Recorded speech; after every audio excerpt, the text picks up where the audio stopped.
Hey, welcome to The Explainer. Today, we're diving into the vote chori controversy. You might have heard that phrase, it means vote theft. And in August of 2025, it absolutely exploded into a massive political firestorm in India. We're talking about a story that has it all: explosive data, street protests, and really a huge debate about trust in the whole democratic system. All right, so before we go any further, let's get on the same page about what vote chori actually means. It's a Hindi phrase, and it literally translates to vote theft. But, and this is the key thing, we're not talking about a few votes here or there. This term was used to allege something much, much bigger: a deliberate, widespread, and systematic effort to rig an election. And this is where it all kicked off, with this one quote. On August 1st, 2025, the leader of the opposition, Rahul Gandhi, steps up and says his party has found an atomic bomb of proof. I mean, wow. You don't use a phrase like atomic bomb lightly, right? This wasn't just some minor complaint. This was throwing down a major challenge. It was game on. Okay, so you have this atomic bomb allegation. How did we get from that one single claim to a full-blown national crisis? Well, let's break down how this firestorm really got going. And it happened fast. I mean, really fast. On August 1st, you get the huge atomic bomb claim. Then, boom, less than a week later on August 7th, they start dropping actual data, focusing on one specific area to try and prove their point. And by August 10th, this thing has gone from a press conference to an official nationwide campaign. We're talking just 10 days from a claim to a movement. All right, so let's get into the nitty-gritty. What was this so-called proof? What were the actual numbers and claims that they put on the table? So the first big piece of evidence focused on one area: the Mahadevapura assembly segment in Bengaluru. And the numbers they put out were, well, pretty wild. They alleged almost 12,000 duplicate voters, over 40,000 with bad addresses, more than 10,000 bulk registrations, and over 4,000 with invalid voters. The point they were making was, these aren't just typos. This looks like a system-wide issue. And their argument was basically, hey, this isn't just happening in that one place. They claimed that these kinds of problems, these patterns, were showing up in a total of 48 Lok Sabha constituencies all across the country. So why is that number, 48 constituencies, so important? Well, this is where they started connecting the dots to the election outcome itself. They pointed out that their party had just barely lost about 70 seats in the big election. So you can see where this is going, right? And here it is. This is the core of their entire argument.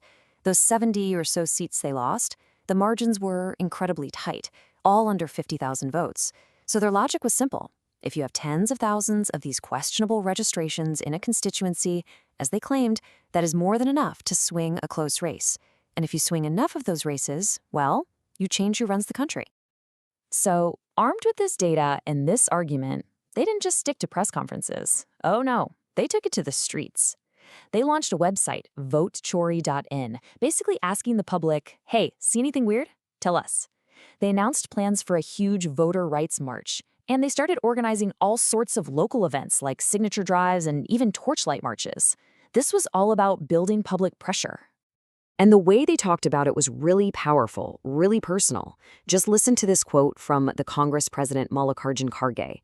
He said, "Your vote is your identity. If that's stolen, everything is stolen." See what they did there? They framed this not as just politics, but as something deeply personal, a theft of your very identity and a threat to democracy itself. Okay, so you can't just make these kinds of massive allegations without a response, right? Especially when you're talking about the body that runs the biggest democracy on the planet. So how did the Election Commission of India push back against all this? And right away, you had this total standoff. The Congress Party was out there making its case to the public, on the news, on the streets. But the Election Commission's response was basically, okay, stop talking to the press and talk to us, officially.